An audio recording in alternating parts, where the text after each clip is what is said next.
और ये हमारी क्या है, दंत। यहाँ पे पार्ट होगा हमारा कंठ का, ये पार्ट। अब यहाँ से बोलना शुरू करते हैं। और साउंड कहाँ तक यूज होता है, यहाँ लिप्स तक यूज करते हैं कि नहीं करते, लेकिन आवाज कहाँ से बनती है, यहाँ से बाहर निकलेगी। तो पहला जो होगा वो हमारा क्या होगा, कंठ। फिर ऊपर आएंगे तो तालु मिलेगा, तालब भी बोलते हैं या तालु बोलेंगे, ठीक। फिर और ऊपर आएंगे फाइव पार्ट जो है वो कौन कौन से, पहले देख लीजिए, मूर्धा। मूर्धा के बाद में आएंगे तो फिर हमें मिलेगा दंत, फिर और देन हमारी साउंड बाहर आ जाएगी। तो 5 स्टेप हमें गिनते हैं, उसको हम यहाँ पर आपको दिखाएंगे कि कौन सा वर्ण कहाँ से बोला जाएगा। जो एग्जाम में क्वेश्चन की डिजाइनिंग होती है उसमें भी यही होगा, कोई भी एक वर्ण आपको दे देंगे, मान लीजिए जा वर्ण आपको दे दिया और बोलेंगे जा वर्ण के बोलने का स्थान क्या होता है, कोई भी 4 ऑप्शन दे देंगे और उसमें से एक आपको क्या करना होगा, राइट करना होगा। ये क्वेश्चन की डिजाइनिंग। अब ये देखिए जरा, जो हमारा का वर्ग है पूरा प्रैक्टिकली आपको रटना कुछ नहीं है, समझना है पूरा। जब आप इस वर्णों का उच्चारण करेंगे, का वर्ग के जब वर्णों का उच्चारण करेंगे, 5वें वर्ण को छोड़ दीजिएगा, ठीक है। जरा इनको बोल के देखें, का, खा, गा, एक कंठ में प्रेशर सा पड़ रहा है। अभी सब वर्णों को उच्चारण करें तो एक जैसा नहीं होगा, यहाँ पर बोलने में कुछ आपको डिफरेंट लग रहा होगा। बोलिए सब लोग, यहाँ पे हो रही है, हालांकि बोलने को सब पे होगी, लेकिन जब ये सब वर्ण आप बोलेंगे तो स्पेशल यहाँ पर प्रेशर पड़ेगा। का, खा, कितना प्रेशर पड़ रहा है, का पढ़ रहा है कि नहीं पढ़ रहा, ठीक है। तो जो ये का वर्ग है ये हमारा कहां से बोला जाएगा, कंठ से बोला जाएगा, ठीक। यानी कि का वर्ग के बोलने का स्थान क्या हो गया, कंठ हो गया।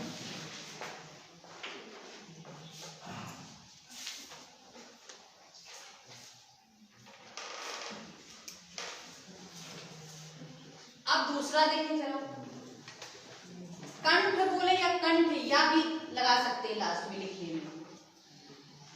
चा है, छा है, जा है। अब इसको बोल के देखिए, अब वो फीलिंग नहीं है कि जो का में आ रही है। इसको बोलेंगे तो डिफरेंट वे आपको मिलेगा। जरा बोले सभी लोग, चा, छा। तो तालु यूज हो रहा है, तालु समझते हैं ना, ये ऊपर का पार्ट। बोलो जरा, चा, छा, जा। हो रहा यूज तालु का, कोई ऐसे से तालु यूज ना हो रहा हो बोलने में, हो रहा है सबका ना। बोलने का स्थान क्या हो गया, तालु या तालब, ताल।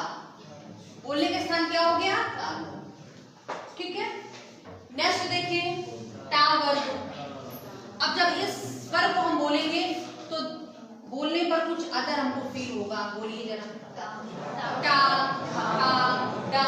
हमारी टंग क्या है, मुड़ रही है, जबकि चाछा में टंग हमारी मुड़ नहीं रही थी, टच कर रही थी चाकू से। यहाँ पे क्या हमारी टंग ही मुड़ रही है, टा, ठा, डा मुड़ रही है। मुड़ने से क्या हो गया, मूर्धन्य या मूर्धा।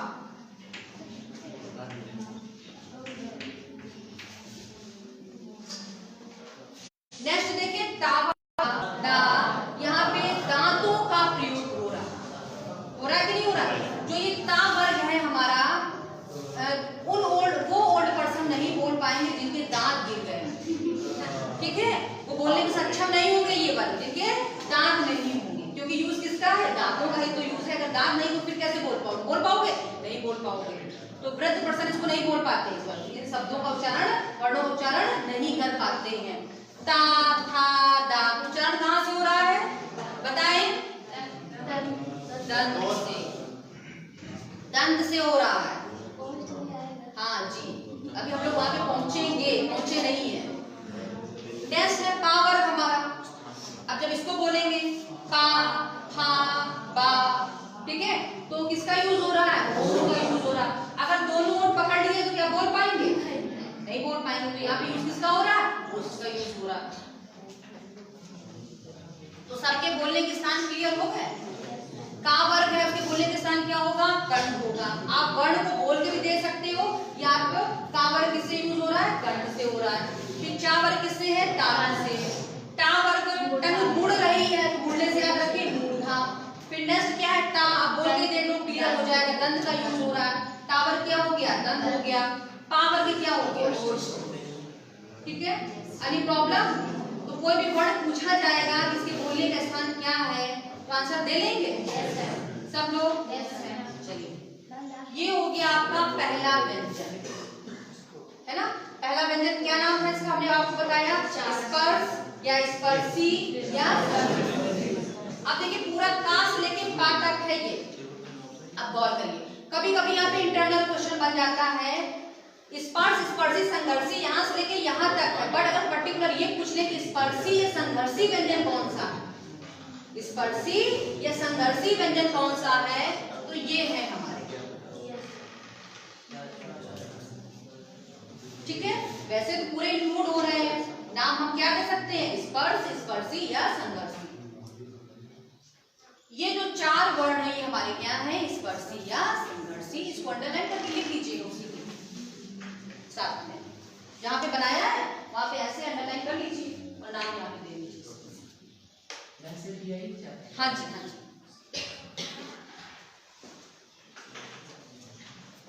ये हो गया हमारा पहला व्यंजन, फर्स्ट व्यंजन। अब सेकंड व्यंजन जो है हमारा, इसको रफ नहीं करेंगे अभी, हम आपको अल्प प्राण महाप्राण पढ़ाएंगे। अगर आज ही हो जाएगा टर्न में तो इसकी हेल्प लेनी पड़ेगी। ये बता देते इसी में, ये नासिक वर्ड और निर्नासिक बता देती तो ज्यादा डिफरेंस से याद रहे। क्या चीज, नासिक वर्ड और निर्नासिक ये बता देते हैं, वो चार स्थान है तो ज्यादा डिफरेंस। अनुनासिक और निर्नासिक अभी बताएंगे, इसके आगे हम बताएंगे, पूरा बताएंगे सिस्टम से, ठीक है, ताकि कोई हौच पौच ना हो। ये आपका पहला व्यंजन क्लियर हो गया। दूसरा व्यंजन होगा आपका अंत्यस्थ व्यंजन। ये है आपका या, रा, ला। ये सेकंड व्यंजन है, इसका नाम है अंत्यस्थ व्यंजन। या, रा, ला, वा, ठीक है। इसमें चार आएंगे आपके वर्ड, और यहाँ पे कितने कितने वर्ड आ रहे हैं, 5 आ रहे हैं, ध्यान रखेंगे। या, रा, ला, वा, बोर्ड पे लिखा हुआ है। नेक्स्ट होगा हमारा ऊष्म व्यंजन। अब इसमें देखिए उस व्यंजन में हम 3 सा होते हैं, ठीक है, तो वो आपके आ जाएंगे शा, शा, सा और हा। ऊष्म व्यंजन, एनर्जी ज्यादा निकलती है इसलिए यहाँ पे सा का यूज किया गया, ऐसे आप याद रख सकते हैं। ऊष्म व्यंजन, तीनों सा और हा। नेक्स्ट है हमारा संयुक्त व्यंजन। ये है छत्रज्ञ।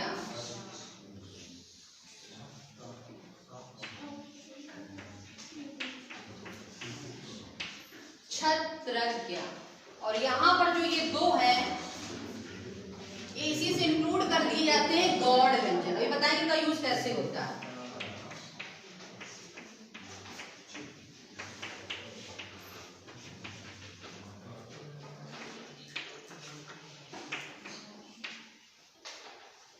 हिंदी में आपको आती चीज बहुत, जैसे इंग्लिश में मिलती है ना हर जगह पे, हाँ, यहाँ पर भी वो चीज आपको मिलेगी।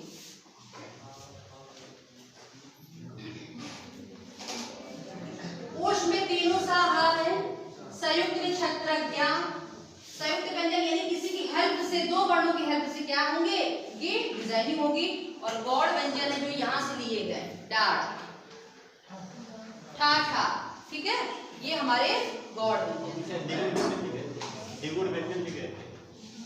गौड़ बोलो या द्विगुण व्यंजन बोले, ठीक है। अब गौड़ मतलब क्या है, ये बहुत कम यूज होते हैं जहाँ की लैंग्वेज ठट्ठर मार होती है, यानी हरियाणी जो लैंग्वेज होती है, लाठी मार लैंग्वेज होती है, ठीक है, वहां पर इनको यूज किया जाता है। इसीलिए इसको क्या बोला गया है, गौड़ या फिर द्विगुण व्यंजन। यहाँ पर पॉइंट गौर करिए जहां से आपका क्वेश्चन आता है। ये चीज बोलने के स्थान तो क्लियर हो गया। दूसरा यहां पर पूछा जाता है व्यंजन की संख्या कितनी होती, जो मोस्ट इंपॉर्टेंट है। व्यंजन की संख्या कितनी होती है, तो होगी कितनी 33, राइट।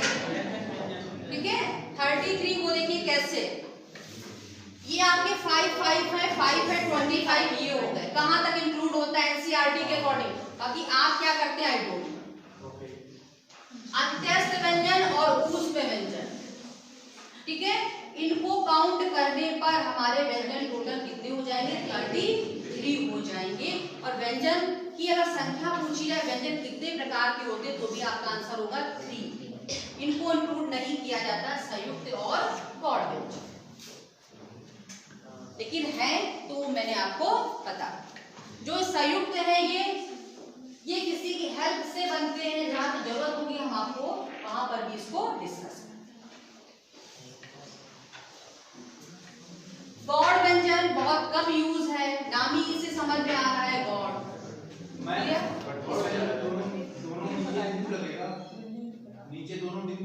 दोनों बिंदु लगेगा, दोनों में बिंदु लगेगा, ठीक है।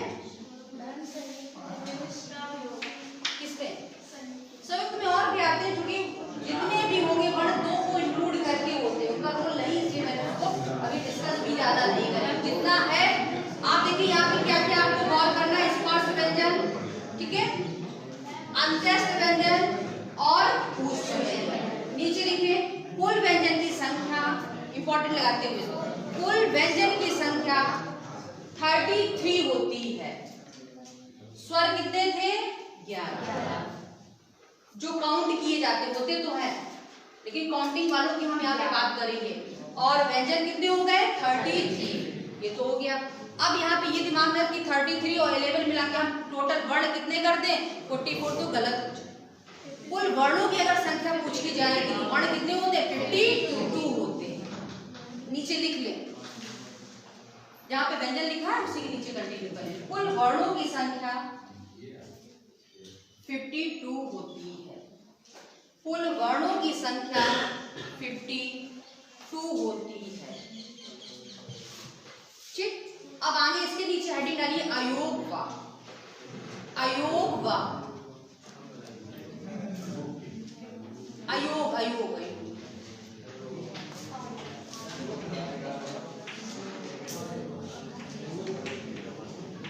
अयोग व, अब देखिए इसको पढ़ने के पहले कुछ सिंबल है हमारे पास में, जरा हम उनको समझ लें,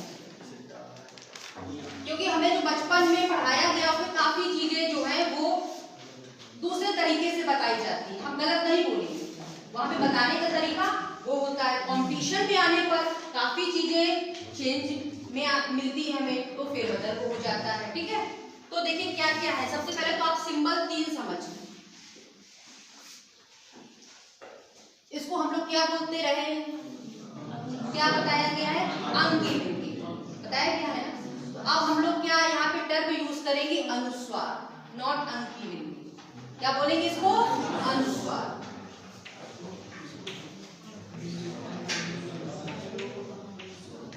ठीक है, नेक्स्ट देखिए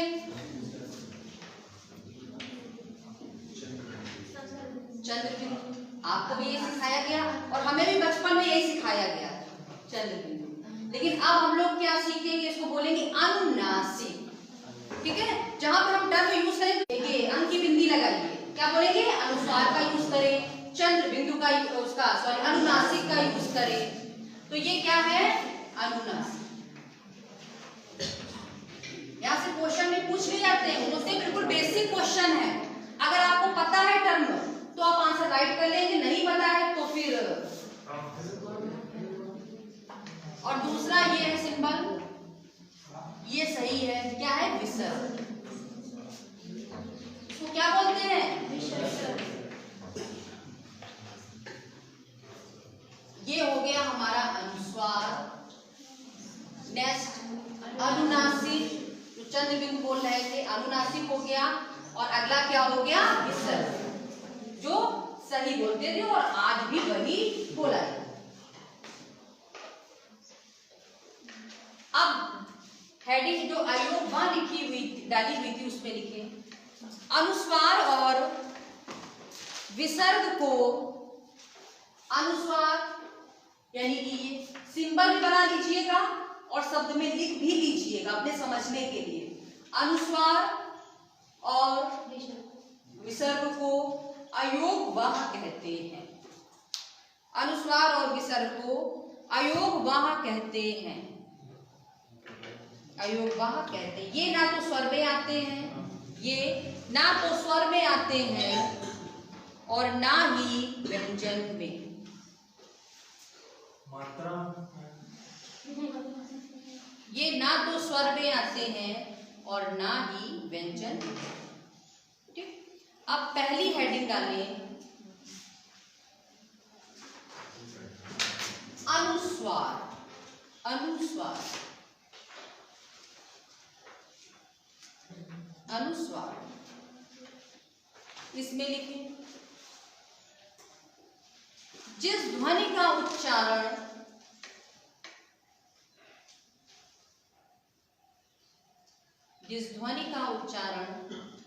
नासिका से होता है। नास का मतलब समझ रहे हैं ना, नास।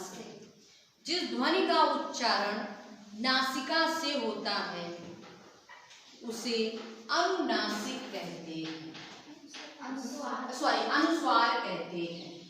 जिस ध्वनि का उच्चारण नासिका से होता है उसे अनुस्वार कहते हैं। अब देखो, नासिका से उच्चारण, आवाज का क्या होना, थोड़ा पतला होना।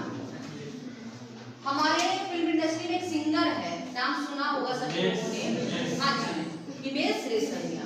उसके जो सॉन्ग है वो अलग से पता चलते हैं कि वो कहाँ से निकल रहे हैं, नाक से। उसका उच्चारण कहाँ से हो रहा है, नाक से हो रहा है। आवाज कैसी है, बिल्कुल पतली सी है। उच्चारण कहाँ से होता है, नासिका से उच्चारण होता है। वे शब्द हमारे क्या होंगे, अनुस्वार। ठीक है, अनुस्वार का उच्चारण कहाँ से हो रहा है, क्वेश्चन घुमा दिया, कहाँ से हो रहा है, नासिका से हो रहा है। अब इसमें एग्जाम्पल लिखिए, उदाहरण लिखिए। जैसे वे, समझ लो पहले इसको लिखे नहीं, वे सारे शब्द जिनमें अनुस्वार प्रेजेंट होगा, जिनमें अनुस्वार प्रेजेंट होगा वो एग्जाम्पल किसके हो जाएंगे, अनुस्वार के हो जाएंगे। जैसे गंगा, लगाया ना ऊपर अनुस्वार, संगीत, बंगाल, अंकित, लगे ना सब में अनुस्वार।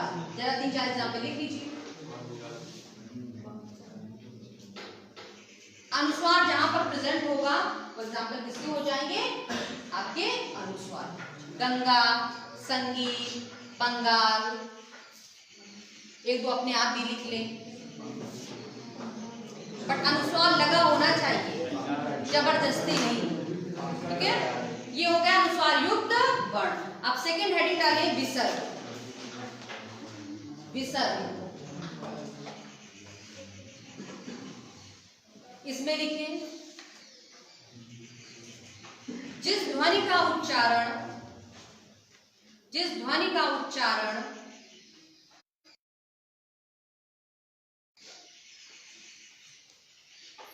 जो लैंग्वेज लिखवा रहे हैं कोई बुकिश लैंग्वेज नहीं है, इसको आप खुद में मेंटेन कर सकते हैं। ठीक है, सेल्फ की है, ये डिजाइन की है। जिस ध्वनि का उच्चारण कहाँ से होगा, मुख से होगा। ध्वनि में हम वर्ड को भी इंक्लूड कर सकते हैं। जिन वर्णों का उच्चारण कहाँ से हो रहा है, मुख से हो रहा है, वो क्या कहलाएंगे, हमारे विसर्ग कहलाएंगे। जैसे अब देखिए यहाँ पर जो एग्जाम्पल्स हो जाएंगे वो कैसे हो, जहां पर विसर्ग लगा होगा वो इसके उदाहरण हो जाएंगे आपके। जैसे अता, स्वता, दुख, बीच में लगेगा आपका विसर्ग। जो भी विसर्ग युक्त वर्ण है वो लिख लीजिए, 2-3। हाँ जी, प्रातः हो जाएगा, स्वता, अता, हाँ जी, दुख में बेटा बीच में लगता है।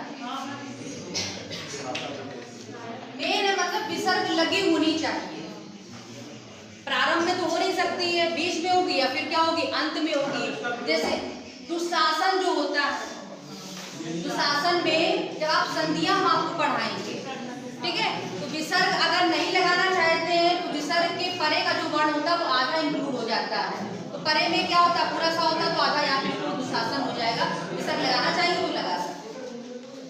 ये हो गया आपका विसर्ग। नेक्स्ट लिखे अनुनासिक। अनुनासिक, हाँ कुछ दोनों में ही होता है, जरूर नहीं कि आप उसमें करें, संस्कृत में ही करें। अनुनासिक, इसमें लिखिए जो ध्वनि, जो ध्वनि, जो ध्वनि नाक व मुख से निकलती है, जो ध्वनि नाक व मुख से निकलती है, जो ध्वनि नाक व मुख से निकलती है उसे अनुनासिक कहते हैं। जो ध्वनि, इसका उच्चारण कहाँ से होगा? नाक से भी होगा और मुख से भी होगा। जो ध्वनि नाक व मुख से निकलती, अब इसे बताएंगे आपको क्वेश्चन की डिजाइनिंग कैसे होती है, ठीक है। इंपॉर्टेंट यही है कि उसकी डिजाइनिंग को भी तो आप समझिए। जो ध्वनि नाक व मुख से निकलती है उसे अनुनासिक कहते हैं। जैसे चांद, आंख, चांदनी, जहां पे अनुनासिक लगा हुआ है तो सारे एग्जाम्पल्स आपके हो जाएंगे। ठीक, लिख दिया।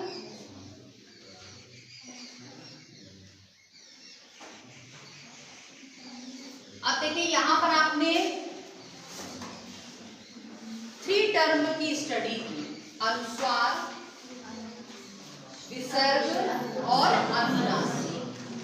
अब यहाँ पर क्वेश्चन आपसे कैसे पुट किया जाता है एग्जाम में, यह किया जाएगा। क्वेश्चन की जो डिजाइनिंग होगी वो आसान ही होती है, बट अगर नॉलेज नहीं है तो दिक्कत होगी। नॉलेज है तो आप कर ले जाएंगे। क्या है, मान लीजिए इसे लिख दिया गया आंख, आपसे पूछ लिया गया कि बताएं अनुस्वार युक्त वर्ण है, विसर्ग युक्त वर्ण है या अनुनासिक है। समझिएगा क्वेश्चन टफ नहीं है, बट अगर टर्मिनोलॉजी कंप्लीट है तो आपका आंसर क्या हो जाएगा? राइट हो जाएगा और सेकंडों में हो जाएगा, आपको सोचना भी नहीं पड़ेगा। तो ये हमारा शब्द कैसा है? अनुनासिक। आपको पता है तुरंत आपका आंसर क्या हो गया? राइट, और सेकंडों में सॉल्व हो गया। ठीक। दूसरा, मान लीजिए डिफिनेशन में पूछ लिया गया कि वह कौन सी ध्वनि है जिसका उच्चारण कहां से होता है? नासिका से या मुख से होता है। सोचोगे बोला तो सब कुछ मुख से ही जाता है, बिना मुख के तो कुछ नहीं होगा, बट यहाँ पे ध्वनि पूछ ली गई है, ठीक है। तो फिर यहाँ पे अगर नॉलेज नहीं है, नहीं पढ़ा है तो आपको दिक्कत हो जाएगी। मुख से किसका उच्चारण होगा? विसर्ग का होगा। और नासिका से किसका होगा? अनुस्वार से होगा।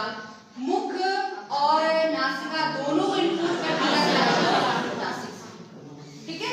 ये डिफिनेशन की तो आप डिफिनेशन लिख के आ जाती है, फिर देन ऑप्शंस हो जाते हैं, या फिर कोई एग्जांपल दे दिया और देन उस तरीके से डिजाइनिंग हो गई। तो इसमें दोनों तरीके की इस तरीके से डिजाइनिंग हो सकती है।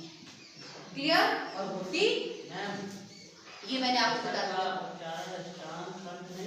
किसका? हाँ, कौन सा कंठ है? कंठ विसर्ग कंठ से बोली जाती है। विसर्ग आहा अब वो विसर्जनीय नाम बोला जाता है, लेकिन मेन जो उच्चारण है यहाँ पर स्पेसिफिक हम उच्चारण बता रहे हैं, ठीक है। कंठ में तो हर चीज की हेल्प ली जाती है, जो मेन है उच्चारण वो आपको हम यहाँ पे बता रहे हैं। तो जो विसर्ग का होगा कहाँ से लिया जाता? मुख से ही मेन इसका उच्चारण, ठीक है। आगे आप डॉक्टर लिखा होता है या अल्प प्राण, आगे हेडिंग डाले अल्प प्राण। भैया आप लोग सोचते हैं आज फर्स्ट लेक्चर है, एक दिन में हम पूरी हिंदी कंप्लीट करें, तो ऐसा पॉसिबल नहीं, ठीक है। पहले जो पढ़ा रहे हैं उसको तो पढ़ लो।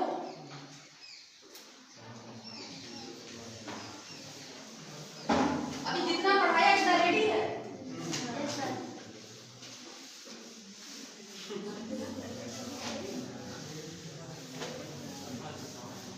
नेक्स्ट हेडिंग डालिए अल्प प्राण।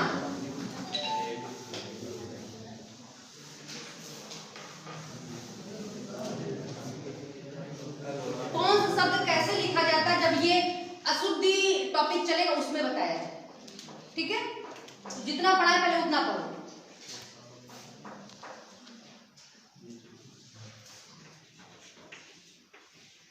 ये भी बता दीजिए, वो भी बता दीजिए, तो चल रहा है उसमें नहीं पूछेंगे। अल्प प्राण और महाप्राण,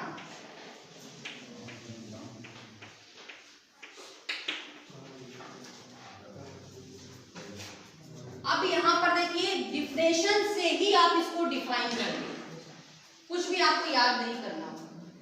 अल्प का मतलब क्या होगा? कम, और प्राण का मतलब हो जाएगा शक्तिशाली।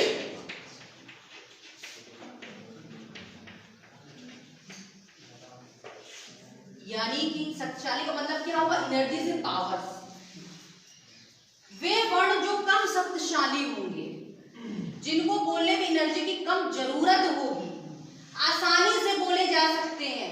आप कुछ भी डिफाइन करिए अपनी लैंग्वेज में इसको, ठीक है।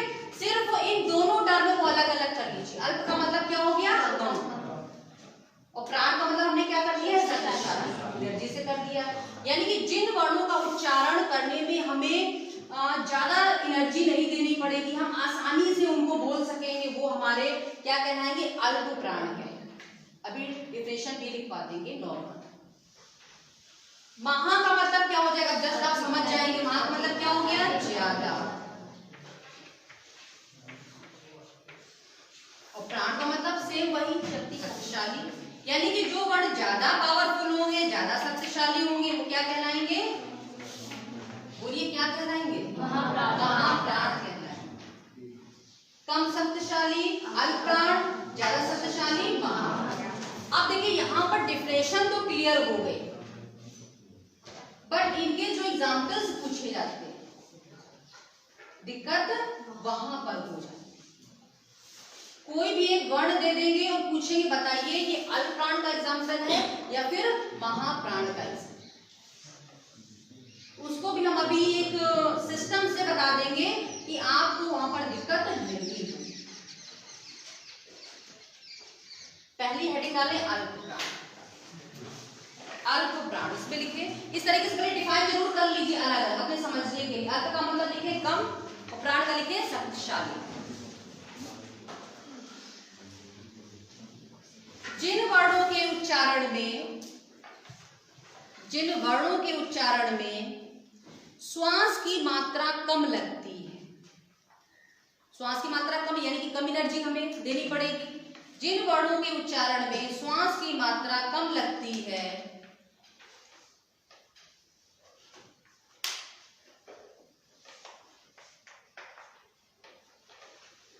जिन वर्णों के उच्चारण में श्वास की मात्रा कम लगती है, उन्हें अल्प प्राण कहते हैं।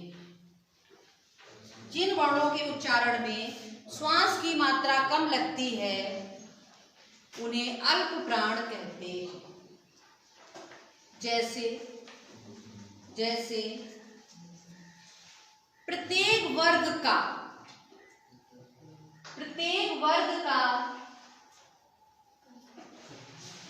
प्रथम, तृतीय एवं पंचम वर्ण, प्रथम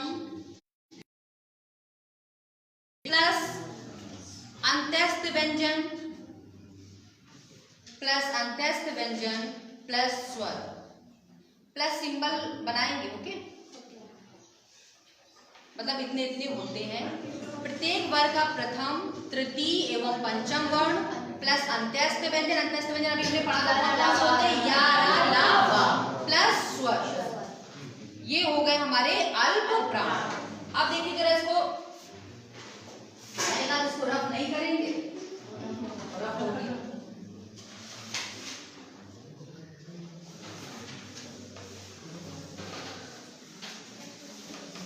सेशन स्टार्ट होने के पहले बोल दिया था जो भी प्रॉब्लम हो बाद में डिस्कस करो।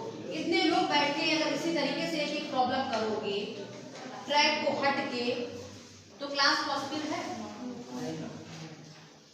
कुछ लोग यहाँ पर ऐसे जो बिल्कुल फ्रेशर हैं, कुछ ऐसे हैं जो 2-3 साल से पहले से प्रिपरेशन कर रहे हैं।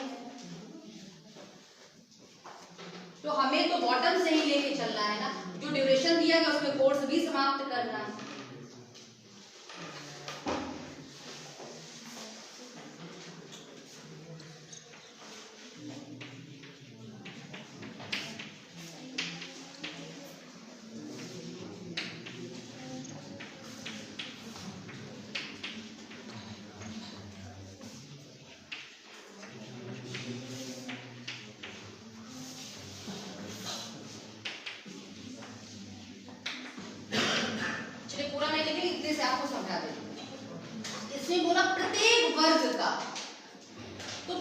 प्रत्येक वर्ग में सिर्फ आप बात करोगे कहां से लेकर कहां तक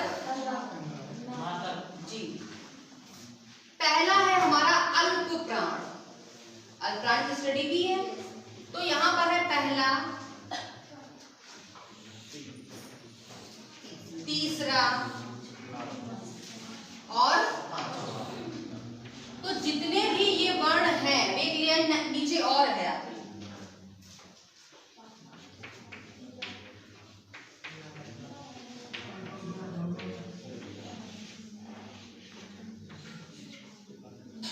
ठीक है। ये किसके एग्जांपल्स हो जाएंगे, अल्प प्राण के, प्लस अंत्यस्थ व्यंजन या रा ला वा प्लस सारे किसके हो गए, अल्प प्राण के हो गए। डिफरेंशियल में कोई दिक्कत नहीं होती है, डिफरेंशियल आएगी तो आप कर ले जाओगे 100%। लेकिन यहां पर मान लीजिए ऐसे दे दिया गया कि बताएं जा अल्प प्राण है या फिर महाप्राण है ना, तो दिक्कत हो जाएगी अगर आप ठीक से नहीं पढ़ोगे। ऐसे याद रखना है 1 3 5 अल्टरनेट, शुरुआत कहां से होती है, पहले से होती है, और हमने पहले याद कौन सा किया, अल्प प्राण याद किया जो कम शक्तिशाली है। तो फर्स्ट 3 एंड 5, जो छूटेगा वो कहां पे आ जाएगा, महाप्राण में आ जाएगा। एक को रेडी कर लीजिए, एक रेडी कर लेंगे तो दूसरा अपने आप रेडी, ठीक है। याद करने का तरीका कभी भी डिस्टर्ब नहीं होगी और आंसर भी आपका क्या होगा, राइट होगा। यहाँ पे वर्ण से ही मैक्सिमम क्वेश्चन की डिजाइनिंग होती है, डिफरेंशियल पे कभी क्वेश्चन नहीं बनता क्योंकि वो इतनी आसान है। हेडिंग से ही आप एक्सप्लेन कर लो, अल्प प्राण कम शक्तिशाली। तो ये याद रखेंगे, पहला, तीसरा, पांचवा प्लस अंत्यस्थ व्यंजन प्लस सॉरी एग्जांपल किसके हमारे अल्प प्राण के। सेकंड लिखिए महाप्राण, इसे नीचे कंटिन्यू करते हुए महाप्राण, इसमें लिखे जिन वर्णों के उच्चारण में श्वास की मात्रा, जिन वर्णों के उच्चारण में श्वास की मात्रा अधिक लगती है, जिन वर्णों के उच्चारण में श्वास की मात्रा अधिक लगती है वे महाप्राण कहलाते हैं। जिन वर्णों के उच्चारण में श्वास की मात्रा अधिक लगती है वे महाप्राण कहलाते हैं। अब देखिए वहां पर 1 3 5 को प्रत्येक वर्ग का दूसरा वर्ण और चतुर्थ वर्ण, दूसरा और चौथा वर्ण, दूसरा और चौथा वर्ण प्लस ऊष्म व्यंजन, वहां पर अंत्यस्थ व्यंजन था और यहाँ पर क्या है, ऊष्म व्यंजन। अंत्यस्थ की हमने स्टडी भी पहले की थी, ऐसे भी आप याद रखेंगे कि हम यहाँ पे पहले क्या कर रहे हैं, अल्प प्राण कर रहे हैं। तो एग्जाम्पल कहाँ से स्टार्ट हो रहा, पहले से स्टार्ट हो रहा है यहाँ पर, और वहां पर भी अंत्यस्थ हमने पहले पढ़ा हुआ है उसमें की कंपेयर में, तो वहां पे अंत्यस्थ आ जाएगा प्लस। याद रखने का तरीका, एक माइंड सेट करना होगा, है ना। और देन जो बच रहा है वो यहाँ पर हो जाएगा, दूसरा और चौथा वर्ण प्लस ऊष्म व्यंजन। ऊष्म व्यंजन में क्या था, तीनों सा और हा, ठीक है। व्यंजन तो आपको कंप्लीट लर्न करने ही करने दिमाग में। अंत्यस्थ व्यंजन में कौन कौन है, ऊष्म व्यंजन में कौन कौन है, और पहले वाले में कौन कौन है, बोलने का स्थान कौन सा है, तो बिल्कुल बेसिक चीज है ये। तो ये हो गया आपका अल्प प्राण और महाप्राण। अब इसके आगे हेडिंग डालिए, सघोष और अघोष, सघोष और अघोष।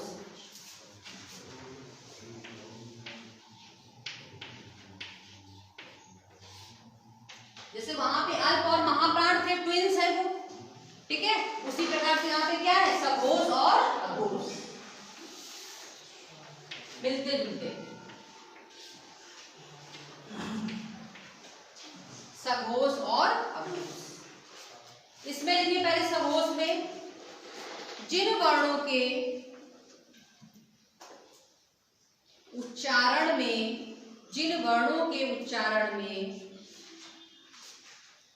हवा या श्वास के, जिन वर्णों के उच्चारण में हवा या श्वास के गले से जिन वर्णों के उच्चारण में हवा या श्वास के गले से निकलने के पश्चात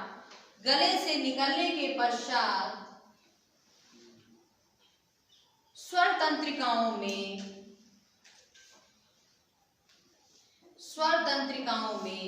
कंपन उत्पन्न होता है। स्वर तंत्रिकाओं में कंपन उत्पन्न होता है। जैसे बहुत से वर्ण ऐसे आप ऐसे महसूस नहीं कर पाएंगे कि थोड़ा सा वाइब्रेट करते हैं वो वर्ण ध्वनि में। ओके, स्वर तंत्रिकाओं में कंपन उत्पन्न होता है, वे वर्ण सघोष कहलाते हैं। स्वर तंत्रिकाओं में कंपन उत्पन्न होता है, वे वर्ण सघोष कहलाते हैं। जैसे प्रत्येक वर्ग का तृतीय, चतुर्थ एवं पंचम वर्ण।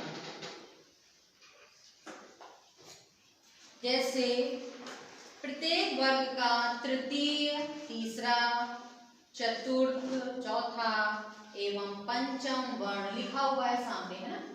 तीसरा, चौथा एवं पंचम वर्ण, तीसरा, चौथा एवं पंचम वर्ण प्लस अंत्यस्थ व्यंजन। अल्प प्राण, महाप्राण, अघोष और सघोष एक साथ ऑप्शन में नहीं आएंगे। दिमाग में क्वेश्चन क्लिक किया होगा कि काफी एग्जांपल्स क्या कर रहे हैं, मैच कर रहे हैं। अंत्यस्थ व्यंजन मान लीजिए दे दिया गया या पूछ लिया गया, अल्प प्राण है या महाप्राण, तो उसमें तो डिसाइड कर लोगे। और सघोष, अघोष भी ऑप्शन में दे दिए, तो मैच कर जाएगी कि नहीं कर जाएगी, तो दिक्कत हो जाएगी कि नहीं हो जाएगी। तो जो पेपर डिजाइनर वो ज्यादा स्मार्ट, तो ऐसे ऑप्शंस वहां पर नहीं प्रेजेंट होंगे। क्लियर, उसके साथ उसको नहीं रखा जाएगा। अब देखिए यहाँ पर तीसरा, चौथा, पांचवा क्रम से आ रहा है। यहाँ पे छूट कौन कौन रहा है, पहला और दूसरा छूट रहा है, वो उसमें आ जाएगा। ठीक है, तीसरा, चौथा, पांचवा वर्ण प्लस अंत्यस्थ व्यंजन प्लस स्वर, ये हो गए किसके एग्जाम्पल आपके, सघोष। नेक्स्ट लिखे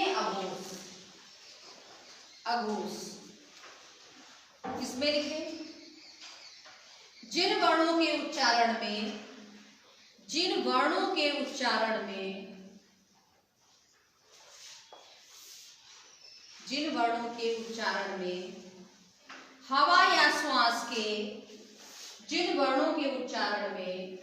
हवा या श्वास के गले से निकलने के पश्चात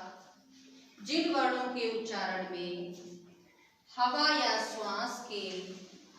या श्वास के गले से निकलने के पश्चात स्वर तंत्रिकाओं में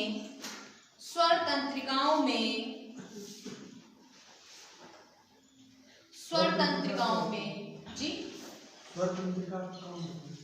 अंदर से जहां से वाइब्रेट होती है आवाज, स्वर तंत्रिकाओं में कंपन उत्पन्न नहीं होता है। वहां पे क्या था, उत्पन्न होता था, यहाँ पे कंपन आवाज क्या होगी, वाइब्रेट नहीं होगी उन वर्ण में।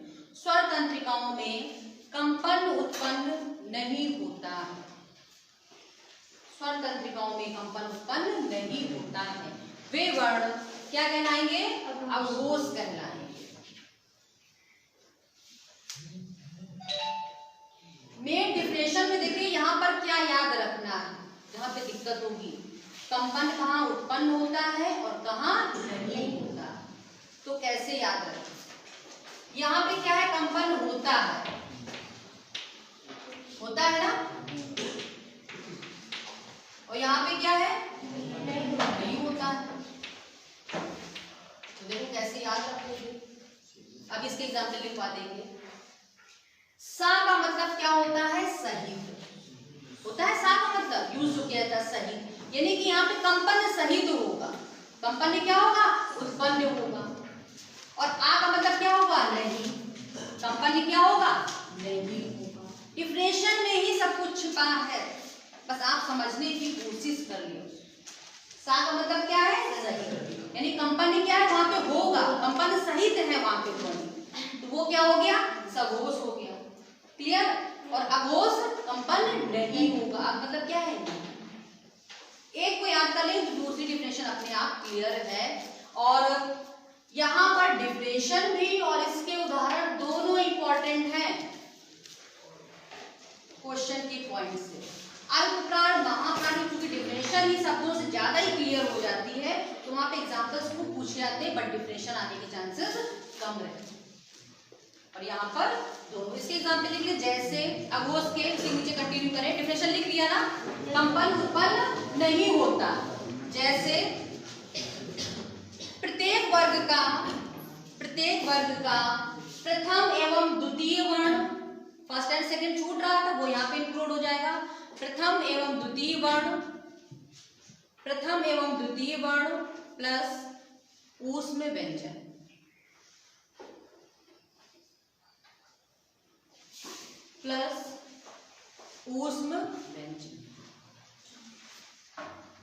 ये हो गया आपका सगुरुस और अघोष। अब ये काफी चीजें डिस्कस हो गई। अल्पप्राण महाप्राण एक दूसरे से रिलेटेड है, सघोष अघोष एक दूसरे से रिलेटेड है, स्वर और व्यंजन की भी डिफिनेशन की अगर हम बात करें, है ना, तो वो एक दूसरे से रिलेटेड है। तो कितना आसान हो गया, हमने जो डिफिनेशन भी लिखवाई है एक दूसरे से रिलेट करके लिखवाई है कि आप एक को रेडी कर लेंगी एक डिफिनेशन को, तो दूसरे पे आपको बहुत ज्यादा फोकस नहीं करना होगा। क्लियर? फिर से एक बार हम पूरा रिवाइज किए दे रहे हैं। वर्ण हमारे क्या होंगे, उच्चारण की या बोलने की छोटी सी छोटी इकाई। आप लोग रिस्पॉन्स करेंगे, पढ़ चुके हैं ये, है ना। बोलने की छोटी सी छोटी इकाई क्या कहलाएगी, वर्ण कितने प्रकार के होंगे, कौन से, स्वर कितने प्रकार के होंगे, कौन कौन से, इतना ज्यादा भी शोर ना करें, बिल्कुल मन ही मन में बात करो। 2 प्रकार के होंगे, लघु और दीर्घ। कुल स्वरों की संख्या कितनी होगी, 11। अगर हम बात करें लघु स्वर कितने होंगे, स्वरों में मात्राएं कितनी होंगी, 10। स्वर में कौन सा ऐसा वर्ण है जो मात्रा में इंक्लूड नहीं किया जाएगा, नॉट ए, ठीक है, आ मात्रा में इंक्लूड नहीं किया जाएगा। एक ही तो मात्रा बोलते लगाते हैं ना, छोटे एक की मात्रा, बड़े एक की मात्रा, छोटा ओ बड़ा ओ बोलते हैं। अच्छा, नेक्स्ट व्यंजन जो है हमारे, बोलने के कितने स्थान होते हैं, 5। कौन कौन से, कितना मिक्स हो गया सब, कंठ, तालु, सबसे लास्ट हमारा, ये तो हो गया हमारा व्यंजन। व्यंजन कितने होते हैं, 33 कुल वर्ण,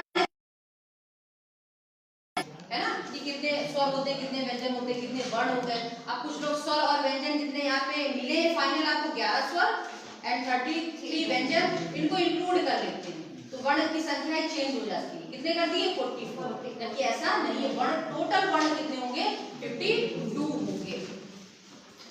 और फिर आगे सघोष और अनुस्वार, अनुनासिक, विसर्ग, ये भी आपका बहुत अच्छा क्लियर हो गया। आई थिंक यहाँ से अगर कोई क्वेश्चन आएगा अनुस्वार, अनुनासिक और विसर्ग से, तो कर जितना पढ़ाया उतना क्लियर हो गया कि नहीं। अच्छा, ये व्याकरण का थोड़ा सा पार्ट इंक्लूड हो गया। मैंने आपको टॉपिक्स लिखवाए नहीं कि इनकी आपको स्टडी करनी है। जो ये हिंदी चल रही है, ये आपकी जो सीसेट की हिंदी है, यानी कॉम्पिटिटिव जो हिंदी है वो है। मान लीजिए कोई बच्चा ऑप्शनल सब्जेक्ट में हिंदी लेगा, वो ये हिंदी नहीं होगी, वो आपकी क्या होगी, लैंग्वेज होगी, हिंदी भाषा होगी, ठीक है। ये कॉम्पिटिटिव हिंदी है जी, क्या है, हाँ जी, वो पूरा हिंदी साहित्य, ठीक है। ये कॉम्पिटिटिव है, जितने भी मैक्सिमम एग्जाम्स होते हैं जो हिंदी आती है कॉम्पिटिटिव, उसका ये पार्ट है। तो सी सेट में चूंकि आपके क्वालिफाइंग पार्ट होता है सी सेट, उसमें हिंदी के क्वेश्चंस आएंगे, इंग्लिश के भी क्वेश्चंस आएंगे, मैथ्स का भी आएगा और रीजनिंग आएगा। तो उसमें आपको 4 चीजें कंप्लीट करनी है। बाकी जीएस को तो आपको पता ही टॉपिक वगैरह क्या क्या होते हैं, रिलेटेड आपके टॉपिक्स होते हैं। इसमें जरा सब्जेक्ट लिख लो, सॉरी इस सब्जेक्ट के टॉपिक्स लिख लो, क्या क्या आपको स्टडी करनी है। पहला तो लिख लिया व्याकरण, जहां से मैंने आज शुरुआत की है, व्याकरण, समास, हाँ बिल्कुल, सिलेबस काफी कुछ ज्यादा है।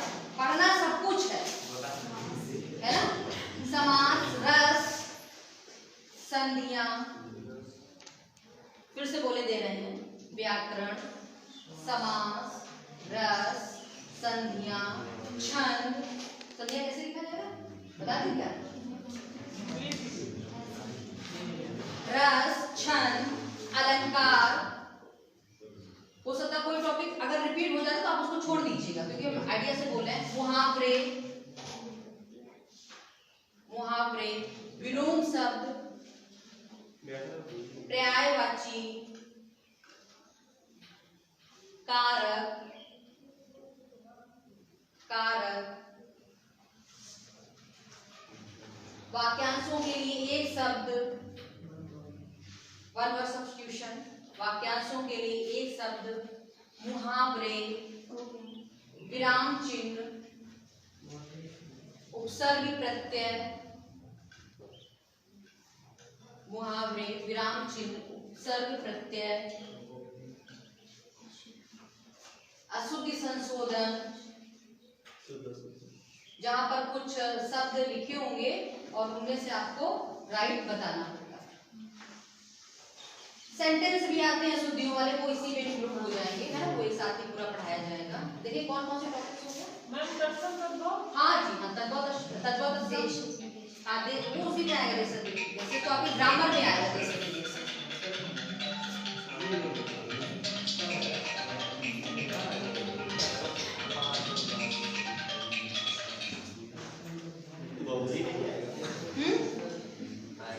क्या चीज देशर की देशर जो शब्द है वो आपका व्याकरण में भी आएगा, है ना। व्याकरण का रोल काफी बड़ा है और मेन जो समझने वाले कंसेप्ट हैं वो भी व्याकरण में ही है। अच्छा, एक बार देखो शायद कोई टॉपिक फिर से आपको मिल जाए। व्याकरण, समास, रंग, छंद, अलंकार, मुहावरे, विलोम शब्द, पर्यायवाची, कारक, वाक्यांशों के लिए शब्द, विराम चिन्ह, उपसर्ग प्रत्यय, अशुद्धि संशोधन। अब वो विलोम शब्द लिख लिया है, फिर विलोम शब्द, पर्यायवाची, कारक हो गया। छंद, छंद, रस हो गया, रस भी हो गया। ये बहुत सारे टॉपिक्स हो गए और बाकी जो छूटेंगे जब पढ़ाएंगे तो सीक्वेंस में आ जाएगा आपका, ठीक है। और मेन जो फोकस करना है समास, अलंकार, संधियां, यही मेन होते हैं। एक